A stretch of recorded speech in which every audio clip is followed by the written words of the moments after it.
What's up, everyone? Excited to give this video today about all of these major, large investors and their recent moves within their own portfolios. So Warren Buffett, Michael Burry, Bill Gates, Ray Dalio, what do they all have in common? Well, they consistently outperform the market. So I thought it would be a good idea to take a look at some of the moves that all these prominent investors are making and see if we can take something away from all that. So, that being said, I'll start it off with Warren Buffett here.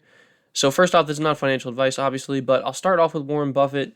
His largest wins, just to give you kind of a sense on his success, he's had 1,000% gain in Union Pacific. He's a big railroad investor, as many people know. He's had a 700% gain in Moody's, 600, 700% in Home Depot and Nike, respectively. Lowe's, 600% gain. So the guy knows how to make money. Dollar General. And if you look through all these, many of these stocks are, value names, right? That's kind of his thing. He's a value investor. Obviously, probably like the most famous value investor, maybe right behind Benjamin Graham. So he definitely knows his stuff, and you can see within his investments, they're all pretty much value names. So with that being said, though, let's take a look at some of the recent moves he has made. So his latest trades are he bought, excuse me, he bought Occidental Petroleum, and he actually just bought that about 2 weeks ago. So this is a pretty new buy here. He added to his shares. He increased his position by 1%.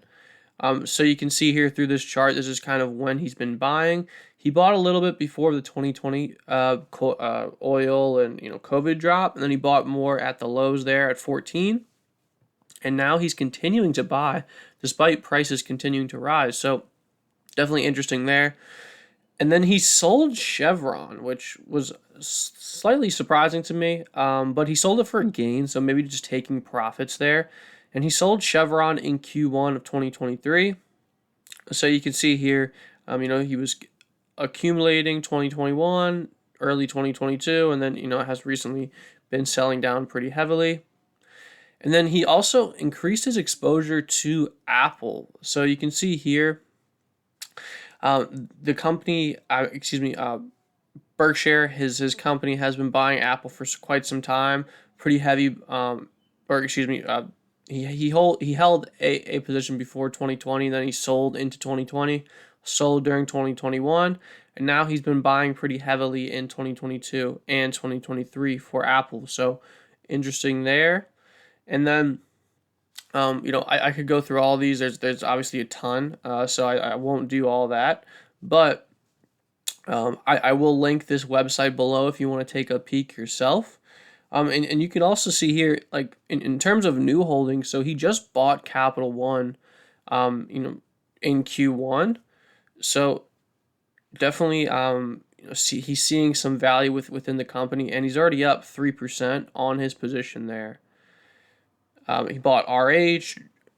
He sold RH. He bought Bank of America, HP. So you can go through all these, pretty interesting stuff. Bought some more Citi, although he's holding a loss. Bought more Jeffries. Actually, this was in Q3 of 2022, so we're getting pretty far back. He initiated a position in Jeffries Q3 of 2022. So, with that being said, though, let's take a peek at his largest holdings. So, almost 50% of his portfolio is in Apple. That seems like a lot for one specific stock. It almost seems like it goes against a lot of his general principles of diversification, which he kind of lays out in his or I shouldn't say his book, but in the Intelligent Investor by Benjamin Graham, which is a book that he pretty much prescribes to. You can see that 55% of his portfolio is made up of technology. A little overweight, if I may say. But to be fair, the S&P 500 is overweight technology right now, relative to historical trends. So interesting there. And then, so you can see Apple is his top holding, Bank of America is his second holding, American Express third holding, Coca-Cola, as many of you know, he's big into Coca-Cola. Chevron, he's sold down recently, but it's still his top holding, or it's one of his top holdings. And then we see Occidental, his most recent buy, you know, kind of be one of the largest holdings for Berkshire. So interesting stuff there. Activision Blizzard, HP, Citigroup, Kroger, and you know what do all these kind of have in common besides Apple? Well, they're all pretty much value stocks. You see Snowflake down here, obviously not a value stock there.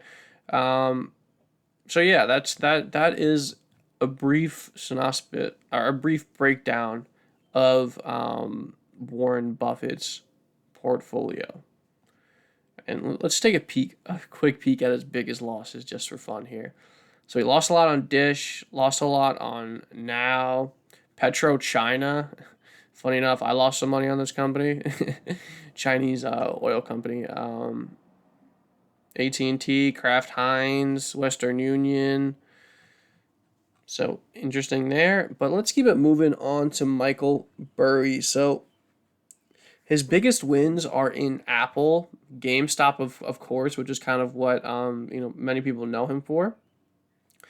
And then First Solar's in here. Occidental's in here as one of his biggest gains, which he sold out in 2021. Kind of a bad sale when you consider where the stock went after that. Bank of America, big win. Cleveland Cliffs, big win. So you can see all these big wins. You can see that the man is a pretty good asset manager. He's really a well-known name. Funny enough, he did take a huge loss on Bed Bath & Beyond, almost a 98% loss. That's a pretty big L. First Republic Bank, he took a big L on. And the sad part is he actually bought that one right before everything happened. So not the best thing to put on your resume there. But let's take a look at his latest trades. So Michael Burry has recently bought New York Community Bancorp. He had sold Black Knight as well. And then Signet Jewelers, he actually initiated a position in last quarter. Capital One initiated a position. Cigna, Liberty Latin America, Zoom, JD.com, Wells Fargo. So he initiated a position in many of these stocks. Western Alliance Bancorp, he's down almost 40%. He really did jump kind of head first into a lot of these banks once everything was kind of falling apart. Big increase in shares in Q1 for Alibaba. So, you know, something we could take away from this is that one of his two biggest buys recently have been Alibaba and JD.com. So that tells me that Michael Burry is becoming more and more bullish on you know, Chinese stocks. So that's kind of an interesting takeaway from this. And then let's take a look at his biggest holdings. So 9% of his portfolio is in New York Community Bancorp. Alibaba is his second largest holding, and JD.com is his third largest holding. So he is very, very bullish Chinese stocks. That's just kind of a fact. You know, he could say whatever he wants on Twitter, but when I take a look at his portfolio, he's extremely bullish Chinese stocks. If you consider 16% of his portfolio, 19% really of his portfolio is in Chinese stocks. And then Zoom's up there for him, Cigna. So he does keep it pretty value oriented. I do have to say, you can see you know, some mining stocks here, Wells Fargo, banks he's got in here, Huntington Bank shares. See what I mean? He's down a lot on these regional banks. He kind of jumped in head first once everything was falling apart. So, you know, not the best thing. I'm sure he's not super happy about that. But you can see he doesn't own many stocks. He only owns 1, 2, 3, 4, 5, 6, 7, 8, 9, 10, 11, 12, 13, 14, 15, 16, 17, 18, 19, 20, 21, 22. Only 20, oh, excuse me, 21 holdings. That's not that much, for like, that's that's not very well diversified, I would say. For comparison, Warren owns 48 stocks, and my man Michael Burry only owns 21, and he's very heavily invested in China. So with that being said, I'll keep it moving here. Move on to Cathie Wood. So she's obviously, for those that don't know, is a huge investor in kind of the tech, AI, like high valuation companies. She's definitely in the speculative space of the market. And you can see her biggest wins are from that. So she sold Nvidia after a 500% gain almost, about 424. And then Plug Power she sold after 370%. ServiceNow she sold for 326%. Tesla she sold for 218%. Actually no, she still holds this. My apologies, but and she still holds Nvidia as well. She hasn't sold, or no, she actually pared back her exposure to Nvidia, selling 20% of shares. But for Tesla, she's actually been increasing her position. Actually, if you look at this, she's done pretty well trading this. So she picked up some shares, back in 2020, sold a bit, but then she sold a lot at the highs in 2021. I do have to say she sold a good amount. It's kind of impressive. And then as things have moved lower and lower, she's actually switched to buying, and it's paid off pretty well for her. So her last two buys occurred in Q4 and then Q1.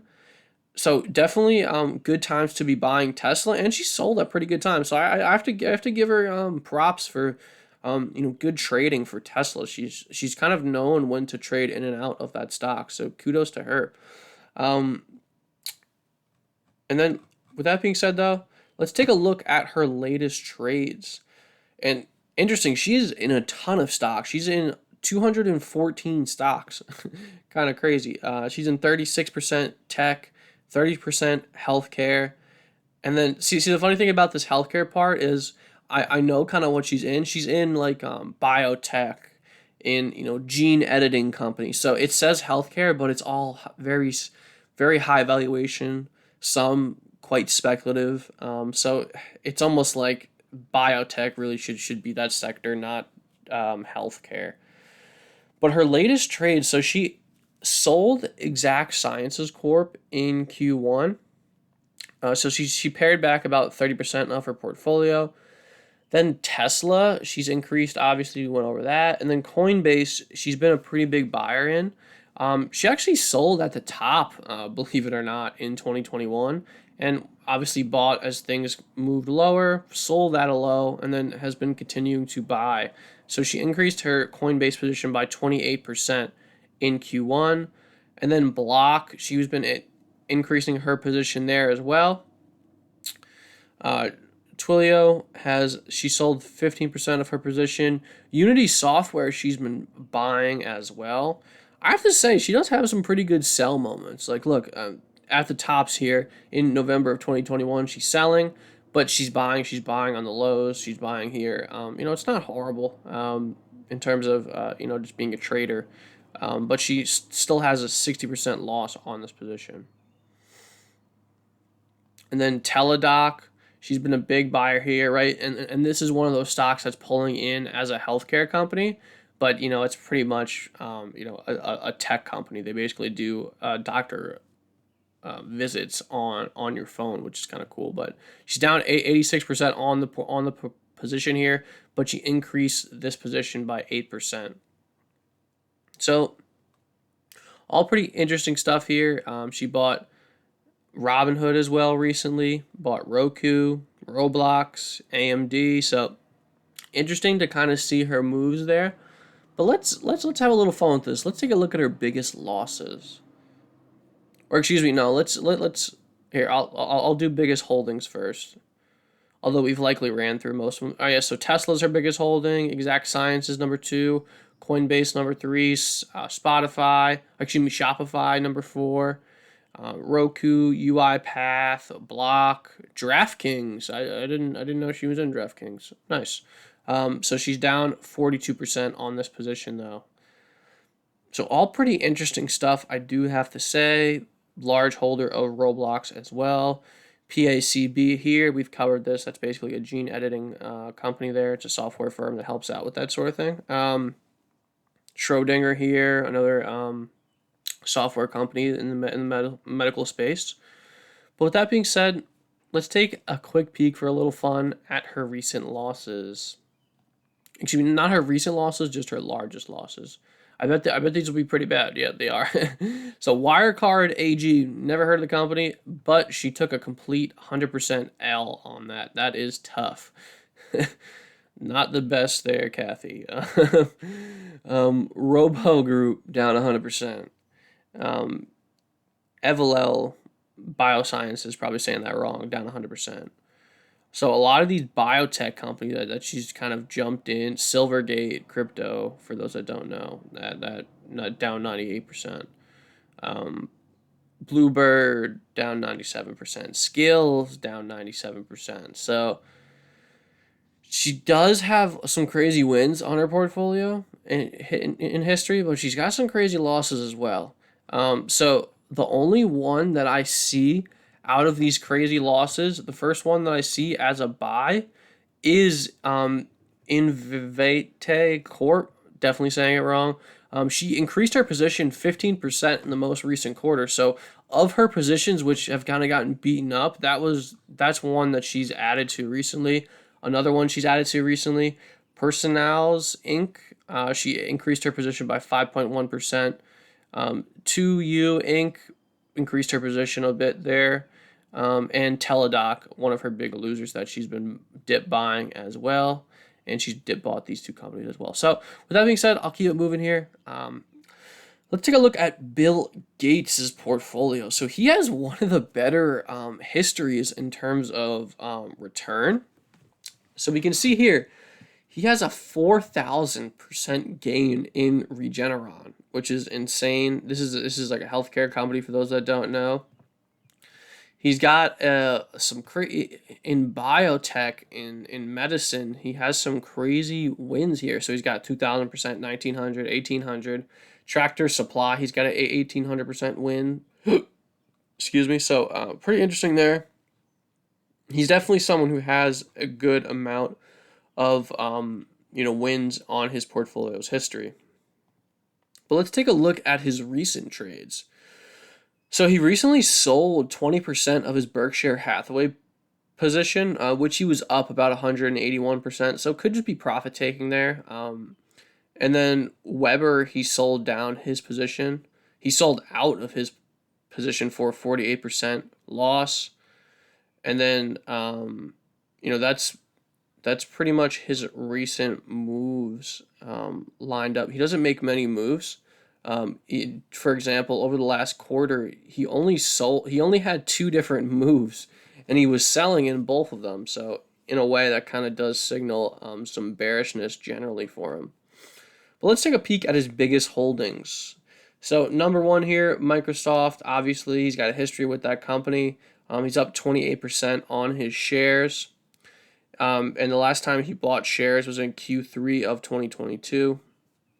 Berkshire Hathaway, he sold recently, obviously. Canadian National Railway, he owns 16% of his portfolios in that company. Waste Management, 15% of his portfolios in that company. Caterpillar, 4.6%. Deere, 4%. Eco Labs, 2.4%. Coca-Cola, Walmart, FedEx, and then he's got a bunch of value names here. But here's one that I think a couple of you might know and like. He actually owns Carvana. It's one of his largest holdings. So obviously not a huge one there. It's like his 20th largest holding out of 20. Let's see, out of 22 stocks. So he owns $15 million worth of Carvana, and he's sitting on a loss, and he hasn't been selling. He's down 44% on shares. He bought it at about $53. So interesting to see that one of the one of the investors with the best track record is holding a significant amount of Carvana shares. And I know this is a popular retail name, so I did want to cover that, and I've covered it a lot on this channel as well. But with that being said, let's take a peek at his biggest losses quickly. I don't want to skip over his and go over other people's. I want to be fair. So Beyond Meat took a 91% L. Some other firms, some biotech, Affirm, he took a 83% L. Walgreens took an L. Alibaba took an L. Carvana is one of his biggest losses, although he hasn't sold. So, yeah, in fact, in terms of his losses, this is his second worst performing holding in his history, but he's still holding. So he also still owns this company, this electronic shopping company, and then his second largest holding that he still holds in terms of losses is Carvana. Definitely said that's super confusing. My bad. All right, let's keep it moving for Ray Dalio.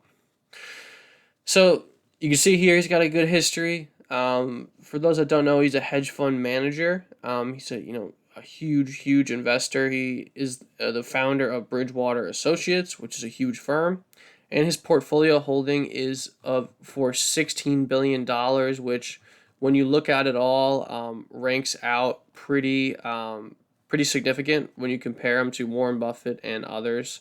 Obviously, he's no Warren Buffett, but 16 billion is nothing to sneeze at. So his largest wins have been in value stocks, mainly. So ATI Steel Company, wiring install contractors, sold that one for 360%. L Brands sold that one for 200%. United States Steel Corp sold that one for 200%. KRB or KBR, excuse me, sold that one for 140%. Gold Mining Company sold that one for 140%. So once again, he's someone that has a good track record, right? He also owns a ton of stocks. He has 703 stocks. He seems like a very safe and well diversified investor. He owns a ton of BlackRock ETFs. So his two largest holdings are BlackRock ETFs. His third largest holding, his largest single stock, is Procter and Gamble. He owns a good amount of Johnson & Johnson as well. Pepsi he owns, Coca-Cola, Costco, McDonald's, Walmart. So all these companies have one thing in common, mainly that they're value companies. Meta even is pretty much a value stock within the tech space. Obviously, Alphabet, a little higher multiple. Intuitive Surgical, that is one of his largest holdings. That is a medical company.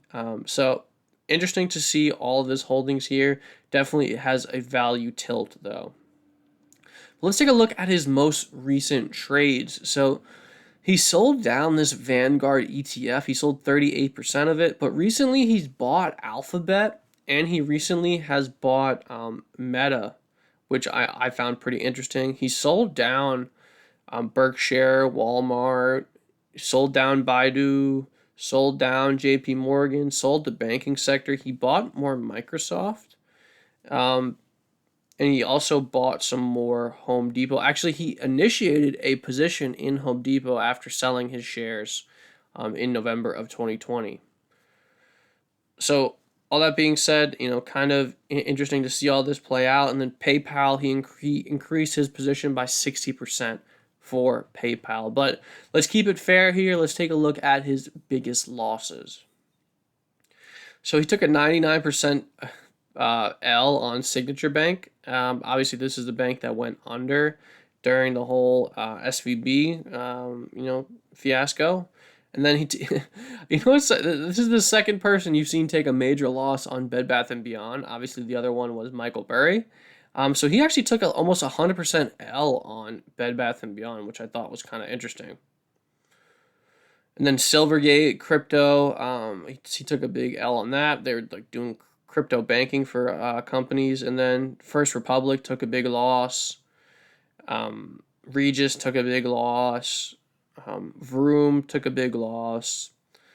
So, he actually took a 90% L on Carvana too. It's funny. All these people kind of own Carvana at a point, which is kind of hilarious. But with that being said, none of these guys are perfect, but I do think it does make sense to take at least a quick look at the most prominent investors and what they are doing recently. To kind of sum it up, it was interesting to see some investors were moving towards China. My pretty notably, Warren Buffett just bought his most recent trade was actually on an oil stock. I think it was Occidental. Yeah, he increased his shares in Occidental just 2 weeks ago, which I thought was kind of cool. So, with that being said, I hope you enjoyed the video. I will end it there. If you got some value from this video, please leave a like. We post company breakdowns and important market moving news on this channel on a daily basis, so make sure you are subscribed.